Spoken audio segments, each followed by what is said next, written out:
This is Robert Reich, former Secretary of Labor of the United States. Please tune in to Tom Duggan's show, and it's called Paying Attention. The following was recorded in front of a live studio audience at the Studio 21 Podcast Cafe. This is the United Podcast Network. The following program is closed captioned for the thinking impaired. By tomorrow, I will rule the world! You think he's gone? He's not gone. That's the whole point. He's never gone. Is this some radical new therapy? You see? Well, I must have not been paying attention when you were just talking to me. I have to say, your profile picture is really, really cute. You and Murphy. Thanks. I do like that photo. There must have been something in all of that nothing that wasn't quite so easy to see. And I must have missed something when you were just talking to me. I must have not been paying attention.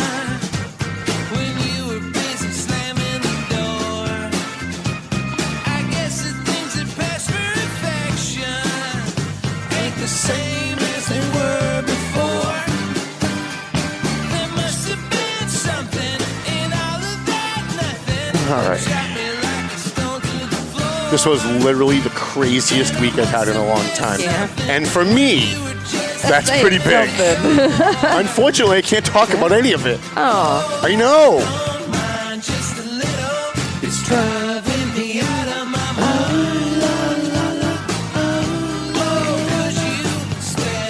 Come the bop-bop. Everyone get ready. I get shit from my. Everyone at home does the bop-bop along. I get shit from my listeners, my watchers, when we start the show before the bop-bop bars. Yeah, we're not allowed to anymore. Ever. Maybe I should just shut the music off right there and we're done. Right? Yeah. Good night, everybody. So technically now we can start the show. Or end the show, either way. Either. Right? They're happy. We bop-bop. All right, let's start this show. Let's get this show on the road, shall we? Hi, my name's Tom Duggan here with the Paying Attention podcast. Hi atop Two Guys Smoke Shop at the Studio 21 Podcast Cafe. And by the way, if you like cigars, this is the place to come. You should be at Two Guys Smoke Shop on, is it North Broadway, South Broadway? South Broadway. It's South Broadway, Salem, New Hampshire. I can't figure out the South Broadway, North Broadway, Broadway stuff. It should all just be Broadway, like it's all one street. It's very confusing for those of us who don't live in New Hampshire. Yeah. And people get halfway and go, oh God, am I South or North? No one cares. Yeah, just do numbers. Just do right, exactly. Make it easier for everybody. None of us are very bright anymore in this country, so they've got to dumb everything down.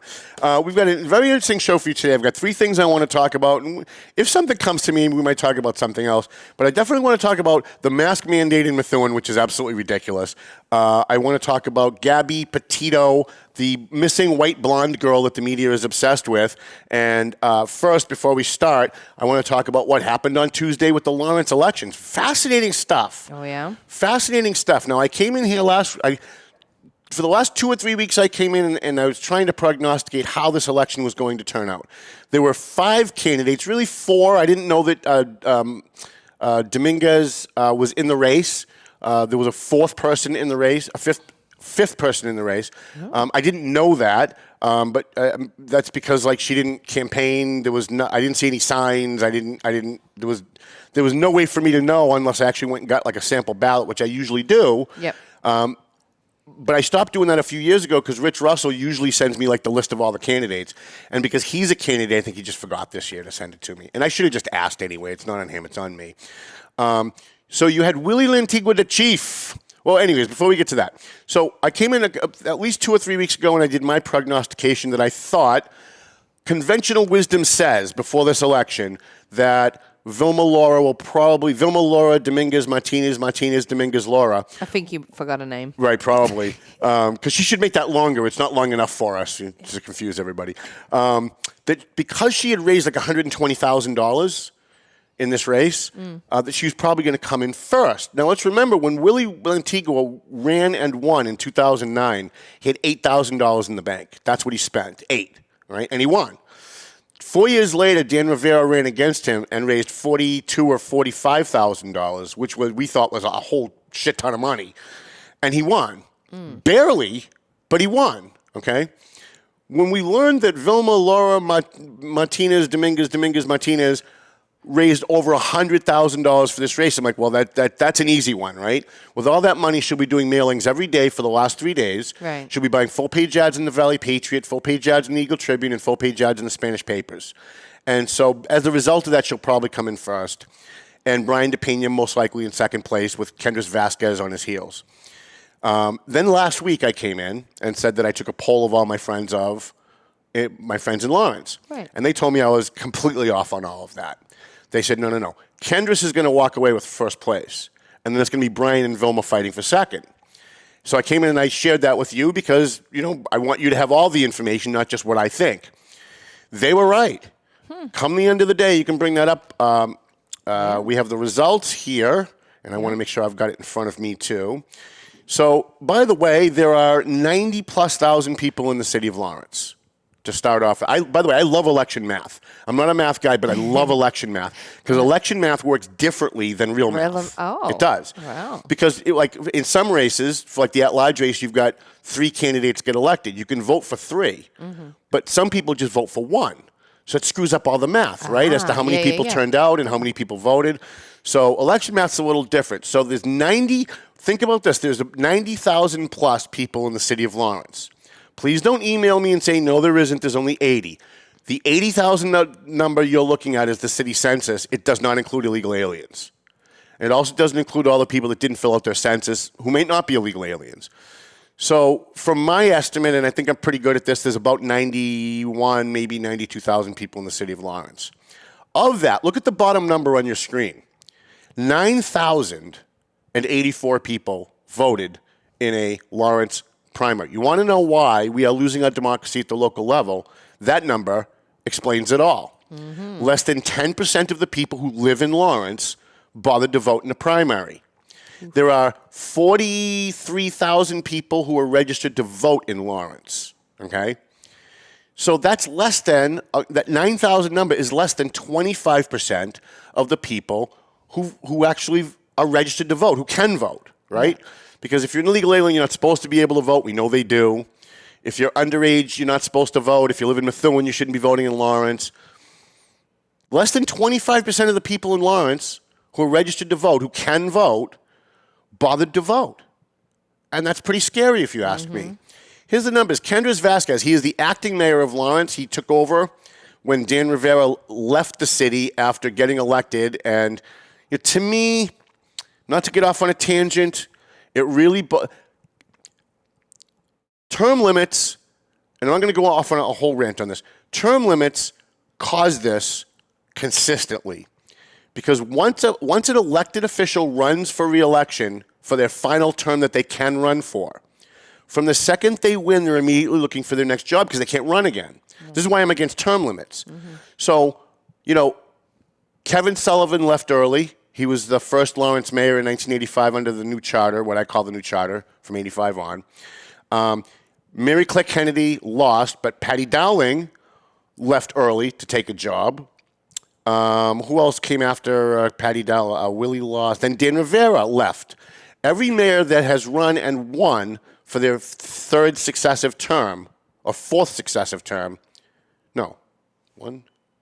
two successive terms. Whenever a mayor in Lawrence, I've seen it in Methuen, I've seen it in other communities, whenever they're officially termed out and they can't run again, they're phoning it in. They're not your mayor anymore. They're looking for the next job. They're trying to take care of the people that maybe worked for them over the last 4 years that maybe didn't get a job or didn't get something from them. They start looking at, who can I take care of on my way out the door? That's no way to run government, okay?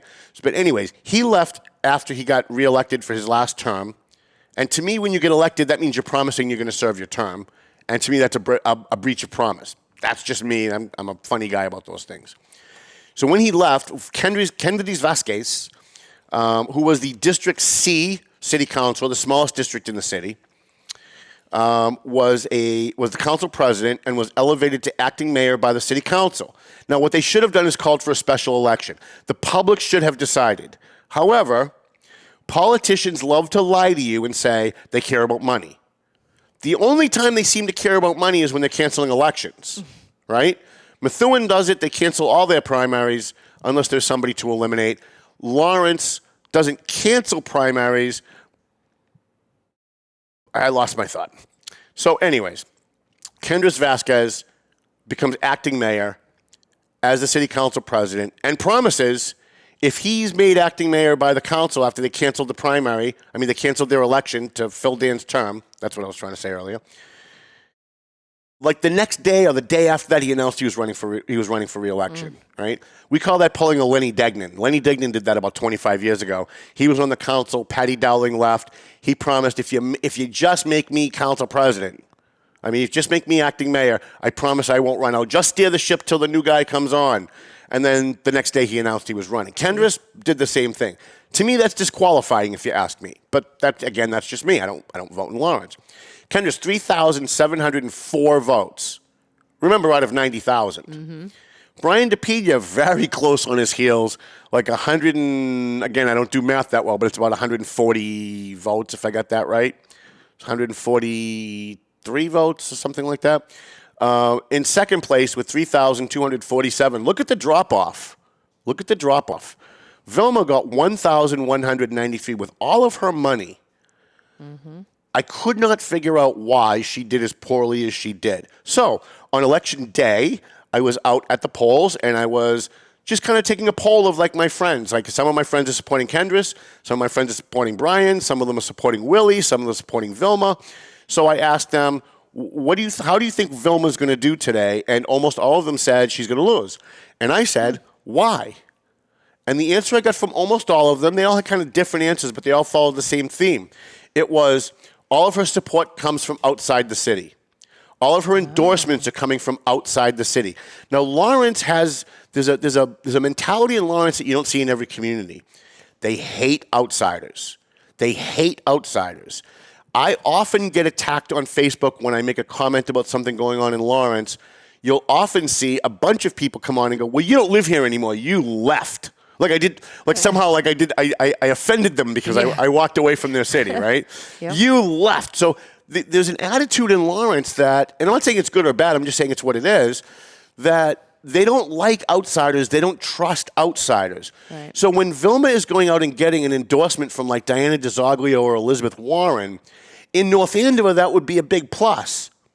In Lawrence, it's a huge negative, to my surprise, because I only learn these things by going out and actually talking to people. Yeah. And not just prognosticating from my office based on whatever my experience might be.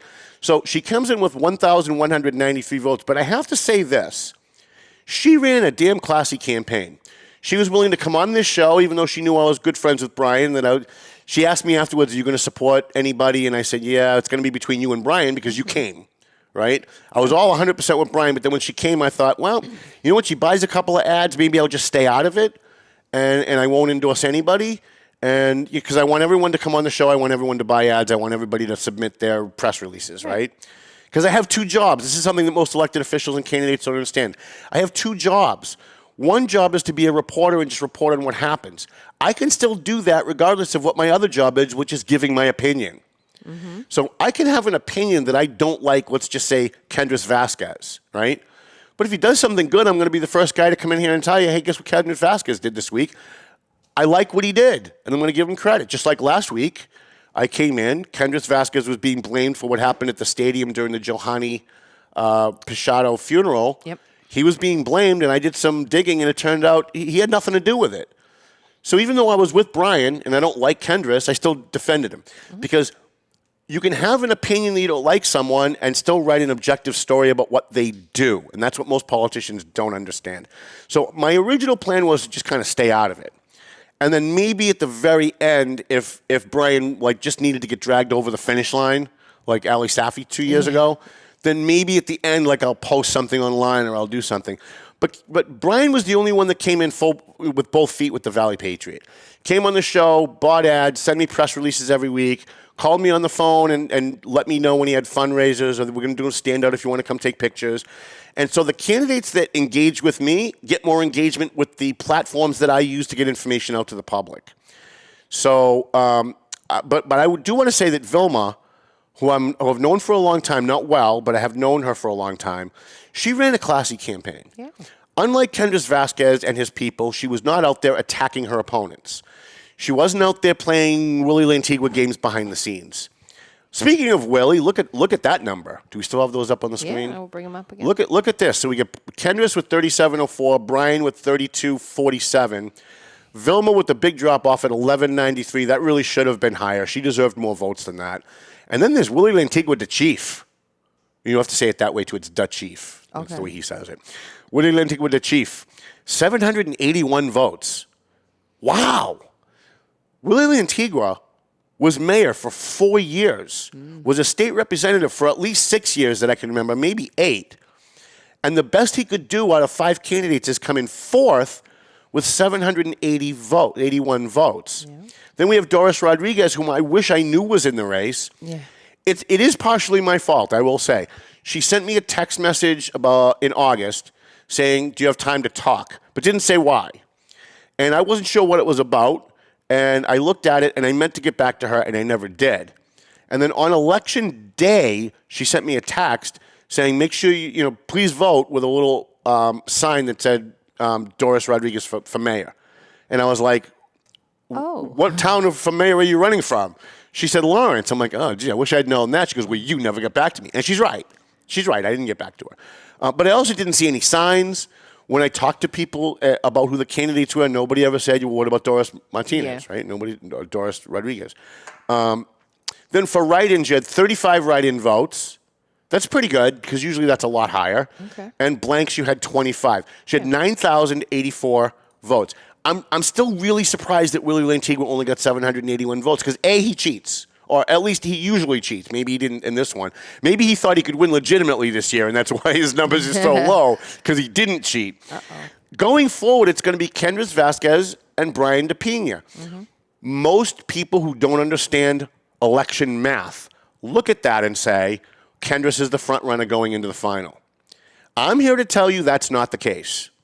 Brian DePina is, and I would much rather come in and say, Kendris is the front runner, because Brian's people will work harder if I say that, right? And Brian's voters will make sure that they'll go out and they'll vote, right? You never want to run as the front runner, because people get lazy and they go, oh, he's already got it, and then a lot of people don't vote for you. They say, yeah, he's already got it, right? But I have to tell you, Brian DePina is the front runner going into the final. It's not Kendris Vasquez. And here's why. Willie Lantigua, the chief, 781 votes. Had he made it to the final, that number would probably be about 3,000 in a regular election with more voters, right? Those are all Dominican voters, with very few exceptions. I'm sure there's a couple of white people out there voting for Willie. I know my friend Jeff Fulgioni supports Willie, and he and his family have lived in Lawrence forever. But all of Willie's votes are Dominican votes. They are not voting for a Puerto Rican.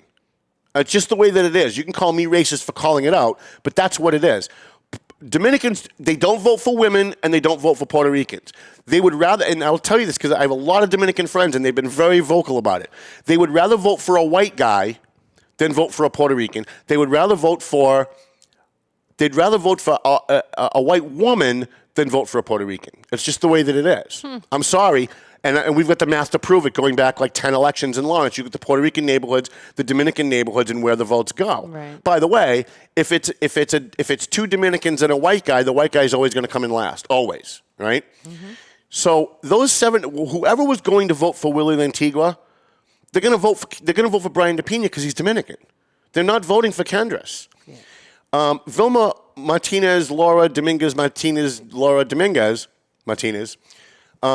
I'm pretty sure that the vast majority of those votes are going to Brian. My instinct tells me she's probably going to endorse Brian, but if she doesn't, I'm pretty sure that her votes are going to go to Brian. If they didn't vote for Kendris Vasquez in the primary, because he's the acting mayor, he's the guy right now. If they were voting against him in the primary, they're going to vote against him in the final, right? They didn't like him enough to vote for him. They're going to vote for him because he's the acting mayor. Doris Rodriguez, wherever her votes go, I'm not sure. It's not a lot of votes. Had she made it through the final, that 99 number might end up being 1,000 to 2,000 because more people actually vote. Yeah. I don't know where those votes are going to go, but I don't think it's really going to matter. And you're going to have a groundswell. You only had 9,000 vote in this election because it's a primary. But in the final, you're probably going to have 18 or 19,000 people vote, depending on how much press and how much controversy comes out of the Lawrence final the election. I have to add one more thing in, because if you look at the at-large numbers, which we don't have, I don't think I gave them to. Did I give you the at-large? Oh, we did. Okay, so we'll go through that. Let's pull that up. Let's look at the at-large city council numbers. Let's see. Here we go. So that's the one that says Pavel at the top. Yep. Okay. So Frank Bonet, look down at the like almost toward the bottom, third up from the bottom. Frank Bonet. Frank Bonet was the personnel director for the city of Lawrence. God, going back to the Kevin Sullivan administration, so at least 10 years or more. He ran for city council at large. He's in the process of being fired by Kendris Vasquez. He claims he turned Kendris Vasquez into the attorney general because he's corrupt, and they've got supposedly proof of corruption that Kendris Vasquez is corrupt and on the take. Kendris Vasquez had him walked out either by the police or the city clerk or the city attorney, had him and his entire staff walked out of the building and put on leave pending firing about 2 weeks before the primary. By the way, Frank Bonet is a diehard, true friend and supporter of Willie Lantigua, the chief. So all of this was really like a Willie manipulation behind the scenes, and he was using Frank, and Frank is perfectly willing to be used for those things because he's a lot like Willie in a lot of ways. But if you look at that number, that's a product that 980, he got knocked out. You got to really suck in Lawrence to get knocked out in a primary. Like, nobody gets knocked out in a primary in Lawrence. Like, you had 5 candidates for mayor, and 3 of them had to get knocked out. But on these at-large races, normally there's like six candidates for 6 jobs, or 7 candidates for 6 jobs, and one person, like in this case, gets knocked out. Frank Bonet has been on the political scene for easily 10 or 15 years. He's run for office before. He has campaigned. He campaigned for Willie when he won. He campaigned for a number of other people. He's been in the newspaper a million times because he's the personnel director. So anytime a cop gets fired or a DPW worker sues the city, the mayor goes to the personnel director for a quote, and his name is in that quote.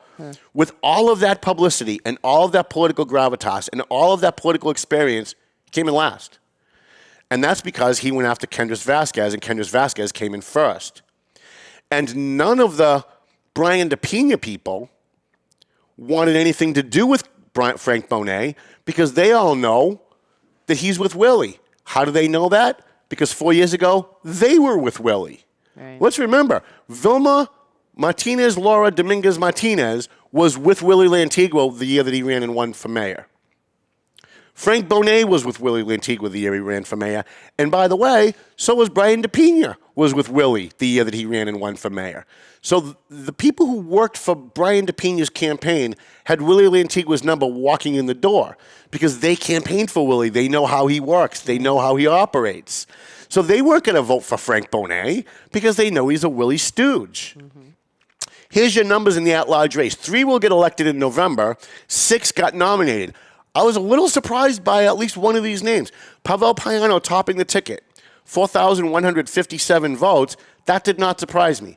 Selena Reyes, who, by the way, is just so beautiful. It would kill me not to say that going in. I know people hate that, but I don't care because I'm single and we still have free speech in this country. Wait. I gotta check the news on my phone every day to make sure we still have free speech in this country, but so far we still do. 3,499. Then Anna Levy, whom I love her to death, by the way. Anna Levy, who invites me every year to her family cookout, and we play dominoes, and they always laugh because the white guy always wins. Me, I always win when we play dominoes at Anna Levy's. She came in third with 3,387. She's an incumbent. All 3 of the candidates at the top are incumbents. Of the 4 people who were running as challengers, Rich Russell, Freddie Diaz, Kelvin Garcia, and Frank Bonet, the white guy came in 4th. How did that happen? I'm saying, okay, so how did that happen? So I went and I looked at the precinct by precinct numbers, and I'm going to tell you, here's how it happened. Rich Russell was endorsing Brian DePina for mayor, and was in all of the pictures of Brian DePina. When Brian had a fundraiser, he was in all the pictures. When they announced people who were in the room, it was always Rich Russell.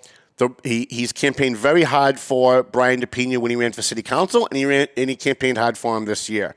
So all of the DePina people voted for Rich Russell, and that pushed him up into that 4th spot. Now, 3 are going to get elected. He's going to have to do some work to get into the top 3 because the top 3 are incumbents. 90, don't hold me to the exact number, but I know I'm in the right ballpark. 93 to 95% of the time in all elections, the incumbent wins.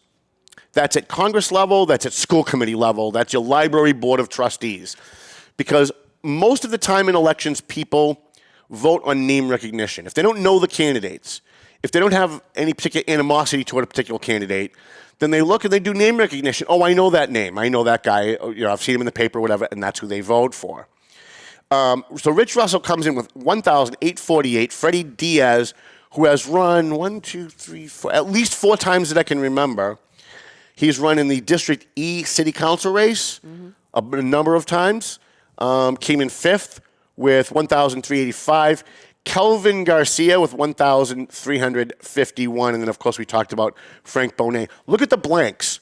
10,604. What does that tell us? I always ask city clerks on election night, when they, especially in North Andover, when they print out the numbers, can you please give me the blanks? Nobody else cares about blanks. I care about blanks because I believe in election math. What the blanks show you is, this is what your ballot would look like. That's still up, right? This is what your ballot would look like for at-large, right? You can vote for 3, but you don't have to vote for 3. So let's say you really, really want Rich Russell to win, and you pretty much know that your other candidates that you like are going to win, but you want Rich to win. You only vote for Rich. That's called a bullet vote. A bullet vote means you're giving him a vote, but if you vote for 2 other people, and one of them ends up being like in contention for that 3rd spot, that one person could knock him out. Yep. So you just vote for him, which is considered 1 vote and 2 blanks, right? So a lot of people voted for Pavel Payano, obviously, and just voted for Pavel Payano. They didn't vote for anybody else. You can vote for 3, but you don't have to. And that's why you see those blanks at 10,604. And that number, by the way, is higher than the number of voters. The number of voters is 9,043, whatever we had on the last slide. But that's because you can vote for 3. So if you just vote for 1, that's 2 blanks, which is why that number is higher. I know I got a couple of emails from people saying, look at the blanks in the at-large race. There's some hanky-panky going on. How can you have 10,000 blank votes with 9,000 voters? Right. And so that's why I'm explaining all of this to you. At the end of the day, it's most likely going to be Pavel Payano, Selena Reyes, and Anna Levy, because normally in a vote for 3 race, that's usually how it works. But we've seen surprises. We have seen surprises, and we could see it this year. It's really going to depend on how Brian DePina does in the final. If Brian smokes Kendris Vasquez, if he absolutely obliterates him in the final, which we probably won't, it'll probably be a lot closer. But if he does, Rich Russell will win. And he may not knock out Anna Levy. He might knock out Selena Reyes, right? I know Pavel Payano, by the way, is also with Brian DePina. So he is also going to get the benefit. But that works 2 ways. In a final mayor election, you're going to have Kendris Vasquez versus Brian DePina. Kendris Vasquez's people know that Pavel Payano is with Brian. And they're not going to be too happy about it moving forward, especially when they see that he topped the ticket. It's going to be, well, we can't stop him from winning, but you know what? We're not voting for him. We're going to bullet somebody else. We're going to bullet either Anna Levy or Selena Reyes or Freddie Diaz or somebody else, and that's going to change the numbers. That's significantly going to change the numbers. All right, we spent a whole 20 minutes on Lawrence election math, and there are a couple of things that I did want to get to. I do want to add, though, there was another surprise in the Lawrence race, and I didn't do the numbers. I will do it next week if you guys actually care for me to do it. I don't know if you do. Let me know with your emails, valleypatriot@AOL.com. We had Stephanie Infante here on the show about a month ago. She represents the Greater Lawrence Technical School. Yeah. I found out on election night that she was a candidate in District E in the southwest section of Lawrence to replace my buddy Dave Abdu. And I also found out that Dave Abdu recruited her to run and endorsed her. She came in first. Nothing could make me happier. I am so looking forward to having her back on the show, not just to talk about her campaign, but also to talk about all the great programs that the Greater Lawrence Vocational School offers, not just to high school kids, but adults who want to change their their vocation or might want to get a trade as like a backup in case, you're an accountant, maybe the economy goes bad. You might want to have like a backup skill, right? Okay. So 10 minutes. What were the other two issues that we were going to talk about today, Chrissy? The Methuen mask mandate. Please. You know what? You wanted to hit this last week and you forgot. I know. I'm so fucking tired of it. I got to be honest with you. Excuse my French. And I do get emails about my language on the show. I will try to be a little bit better about it. Just passionate. Yeah, it's one of those things where I was on radio for 30 years and I couldn't swear. And I would swear anyways. Then they'd have to hit the dump delay button, and it would screw up my show. And now I don't have those restraints, so it's a lot harder. I'm so tired of this. Look, I could have come in here today and played a video clip of Anthony Fauci, whatever his name is, the guy who's supposed to be the health god of the country, according to CNN, saying back in January of 2020. Masks don't work against a COVID virus. I could come in here and I could show you the studies that were done by the CDC and the National Institute for Health that go back 30 years showing that masks do not work to stop the coronavirus or any kind of coronavirus, whether it's SARS or any other kind of coronavirus. They don't work. They don't stop the virus. They don't. Period. They don't. The people who keep saying we need to follow science are not following science. They're pretending they're following science. They want to seem like they're better than you, that they know the science and you don't, but they don't. Or if they do, they're outright lying because masks don't work. I flipped on my cable TV this weekend and I watched 2 college football games. Thousands and thousands and thousands of people crammed into a stadium, screaming at the top of their lungs, little pieces of spit flying out onto the guy in the next row. Have we seen a massive outburst of COVID? Have we seen like this? Have the numbers tripled and quadrupled in any of those areas where they're having college football games? No, that's not happening. And yet your kid has to sit with a mask for 8 hours and be tortured in school every day. And in Methuen, there's a new mask mandate that you can't go into any city building without a mask. I just don't get it. I don't get it. Because it's as plain as the nose on everyone's face. I keep coming in here and saying 2 + 2 = 4, 2 + 2 = 4, 2 + 2 = 4. Mm-hmm. And then some elected official comes out and says, yeah, but we think it's 5. And we're all just supposed to go, yeah, okay. Yeah. We're all supposed to just throw our hands up and go, okay, well, the science, according to so-and-so, the science says that it's 5. It's not 5. We know that we know that masks don't work. So mandating masks is doing only, the elected officials that are now mandating masks are only doing one thing. They're pandering. They're pandering to the people out there, to that 49% or 48% of people out there who are rabidly pro-mask because they're more vocal than everyone else, they have more political power than everyone else, and they cause more problems for elected officials than anyone else. But I have to say that kind of pandering really hits me the wrong way on any issue, whether it's this, Black Lives Matter, or anything else. Mm-hmm. That kind of pandering, it's a dishonesty to the people. And by the way, I'm not attacking anyone in particular. I'm not talking about Neil Perry personally. I'm not talking about Neil Perry in general. I'm looking at what's going on in Methuen, and I'm talking about it because it's happening everywhere. If Kendris Vasquez had his way, you'd wear a mask to bed even if you lived alone in a rooming house. You'd wear a mask to bed. If Kendris Vasquez and Lawrence had his way, you'd be wearing a mask in the shower, okay? Yeah. So this is not like exclusive to Methuen or exclusive to Neil or exclusive. This is not like a backhanded slap at anybody, so please save your emails. But let's just talk about the issue in general. We know for a fact masks don't work, or we should know for a fact that masks don't work if you actually open your mind, forget the way you've been conditioned to think by the media, and just look at the actual facts. If you go online and you look at the protective equipment that is used by the scientists that work with COVID-19 in labs, they're in a fucking spacesuit. Mm-hmm. Like they look like the robot on Lost in Space. They've got this. They can barely move. They're like, oh, I can't. They're like robots.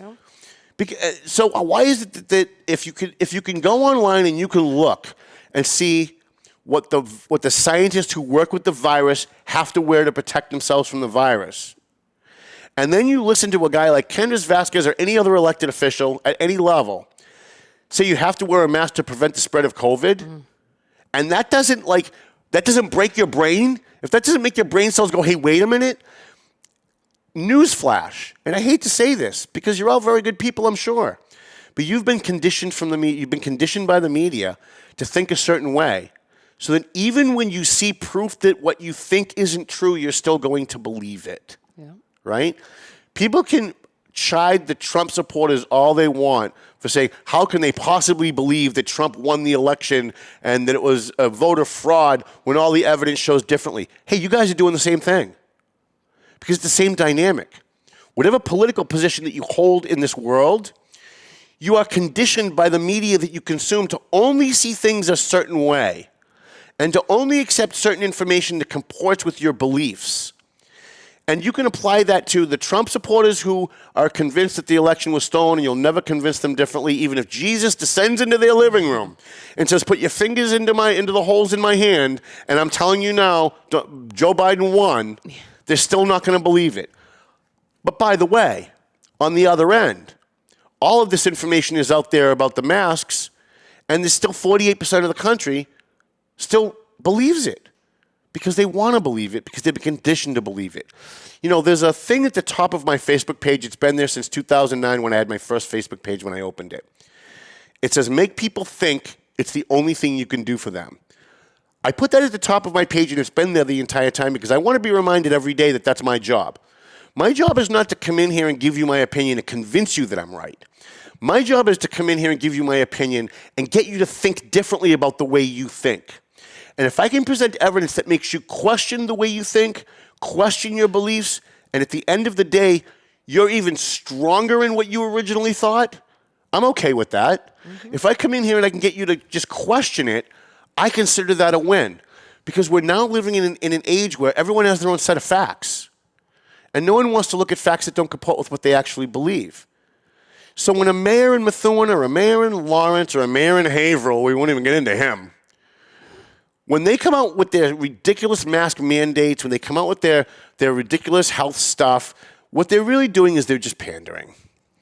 And it's kind of infuriating for those of us who do think for ourselves. Now, if you're a person who has diabetes, you're obese, you have some kind of comorbidity, and it makes you feel safer and you want to wear a mask, God bless you. I'm not going to attack you. I'm not going to say there's anything wrong with you. I'm not going to mock you. If I see you in public, I'm not going to embarrass you. We still live in a free country. You should be free to wear a mask any way you want. And in fact, I bought my cigarettes on my way here. I stopped at the State Line cigarette store, and the lady behind the counter was wearing a mask. I didn't think anything more or less of her because of that. No. It would be nice if we had that on the other side. Mm-hmm. It would be nice if the people who are obsessed with masks wouldn't go around bullying the people who don't want to wear one. Yep.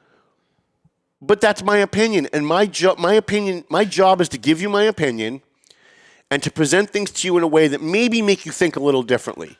Right? Like if Neil Perry, when he came in and he would do my show, and we would talk about, some ordinance in the city of Methuen, I would give my opinion to get him to try and just think of it a little differently. But if at the end of the day he heard what I said, and he germinated over it, and he considered it, and he questioned why he thought the way he thought, and then at the end of the day said, yeah, but you know what?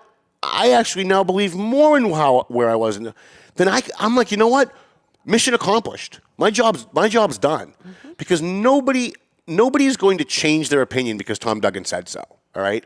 I'm not so arrogant and egotistical to think that by me coming in and giving my opinion, it's going to make you guys change your opinion. I just come in and I want to present things in a different way to get you to just think about it. Please, just think about what you're hearing in the media every day. Think about what your elected officials say, and more importantly, the reasons that they give for what they say. Because 90% of the time, especially at the national level, the reasons for their reasons that they give for saying what they say almost never comports with reality ever. Ever. Right? We got a minute left. I'll give you one more example. No, I won't, because we only have 1 minute left. I really wanted to talk about the Gabby Petito, the missing girl that is now apparently, I guess she's dead. I guess they found her body. Yeah, it's turned into a homicide now. And I guess now the guy that has been accused of killing her, or at least everybody thinks accused of killing her, I guess he's missing now. Yeah. Here's what I want to say about this. I took a lot of crap for it on Facebook because I think people misunderstood my position. If Gabby Petito was a young black girl from the Bronx, no one would know her name. And a lot of people, I said that on Facebook, and a lot of people came on and said that's not true. We know her name because some of us care about, missing women. Maybe all of that's true. However, my point was that the media would not be talking about it because there are thousands of missing women in this country every single day. Every day, women go missing in this country. And men, by the way, go missing in this country. Yeah. We never see CNN, Fox, MSNBC, NBC, ABC in unison covering one case of one missing person, unless she's a hot, blonde, white woman. If she's a hot, blonde, white woman, it is wall-to-wall, every channel, and I blame Fox just as much as I blame CNN for this. But when it's maybe a fat, ugly, obese black girl, her picture's not on the news every day. If it's a 17-year-old Latino man, Latino boy, his picture's not on the front page of every paper. He's not up on CNN and Fox News every day. And what's interesting is CNN, after I posted that online yesterday, CNN actually talked about it. CNN actually did like a 10-minute panel discussion on why is it that we only do it, they made it, why do we only do it for white women? They really needed to extend that because it's not just white women. There are ugly white women out there who are missing, and we don't know who they are, right? But when they're hot and they're blonde, who is that? I can't remember her name. The 10-year-old blonde little girl that was missing out of Colorado for years. Everyone thought that the family did it. JonBenet Ramsey. Right, JonBenet Ramsey. Yeah. A beautiful little blonde girl. Who's the other one that was missing, and then they ended up finding her, the hot blonde teenage girl. Remember, she was missing for like a year, and then they actually found her. She was with these two nutcases in the. Recall. All right, yeah. She was missing too. And again, we knew about her, but we didn't know about the ugly missing black girl or the ugly missing white guy. And I bring this up because my job is really to kind of point out the flaws in the media. Mm-hmm. Please save me your email. Say, Tom, you're the media too. No, I'm really not. Okay, I'm local media. Local media is very different than the national media. All right. I always say, and I know we're time's up, I always say you can always tell when the national media is full of shit by looking at local media. Mm-hmm. And I will give you the example now that I've built up to it. At the national level, we get told voter ID is racist. Voter ID is racist because poor blacks and Latinos can't afford to get an ID, so imposing a voter ID makes it less likely that blacks and Latinos will vote. Then I get a phone call from my friend Giovanni Rodriguez, who's on the Lawrence City Council one day. He says, Tom, it's Dominican Election Day in Lawrence. We're all voting down at Lawrence High School. You should come down and see this. I go down. Long story short, there's a line around the corner, and they're voting for their Dominican president in Lawrence because some people have dual citizenship. And they're voting in Lawrence for the Dominican president. And they all have an ID because in the Dominican Republic, voter ID is mandatory. Mm-hmm. They all have an ID. So I ask people right up and down the line, is voter ID racist? No. How is it racist? We have it in our country. One guy said, yeah, they have it in Mexico too. I said, are you kidding? I went home and I looked it up. Guess what? They have it in Mexico too. And guess where else? Puerto Rico. Puerto Rico has voter ID. This is the only country in the world where we don't have a voter ID because we think it might be racist. All of the brown and black countries, they all have it. South Africa has a voter ID. Congo has a voter ID. We can't have one. But how do we know they're full of shit? We look at the local level. We look at the local media to see if at the local level you're seeing reports of things that comport with what the national media says. And so please save me the emails and say you're part of the media. Why are you attacking the media? You're the media. I'm local media. You're not going to see me on Fox News next week because I broke a good story, okay? Right. By the way, that story about the voter ID in Lawrence on the Dominican Election Day, I wrote a story and I videotaped interviews with Latinos, Dominicans, saying voter ID is not racist. And I sent it to Fox. I sent it to One America Network. I sent it to CNN. I sent it to every conservative media outlet that I could find. And do you know not one of them picked up that story? Not one of them. Not one. So what you really need to do, if you watch Fox, if you watch CNN, if you watch MSNBC, you really need to be consuming your local media too. Whether it's me, the Eagle Tribune, or Methuen Life, or anywhere else, you need to be reading your local media because you're getting all of these bullshit messages from the national media about masks, about all these other things, right? When CNN comes out and says there's a big spike in COVID-19 today, look at your local media. Go on the City of Methuen or the City of Lawrence website and see what the numbers are this week on COVID. And then compare it to what the national media is telling you. 90% of the time, you get two different stories. All right, I guess that's it, right? We're done? Yeah, you got it all. Listen, I apologize. I know I went over. I know I'm not supposed to go over, and I apologize. I was bad.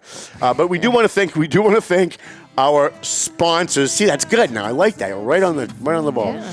McLennan Real Estate. We're going to have Matt McLennan in here, I think, next week because home prices are going down. Oh. They're going down. And I saw the story yesterday, and I posted it and said, I wonder what Matt thinks about this. Let's get him back on the show. So we want to thank Century 21 McLennan Real Estate on Broadway in Methuen. We also want to thank AFC Urgent Care. We will have Lisa back from AFC Urgent Care. Don't wait 4 hours at Holy Family Hospital for a doctor. Go right to AFC Urgent Care. Within 10 minutes, they'll see you. Give you a prescription if you need one, or refer to you to a doctor if you need to. Marseille and Son Construction before the snow comes. Before the snow comes, you got to get Marseille and Son Construction. EIS, Investigation and Gun Training, my good friends over there, and our hearts go out to them. They lost one of their founders, and I feel so bad. I knew him very well. Borelli's Deli, which is where I'm going after this for my tortellini salad. Tomo's and Happy Crab.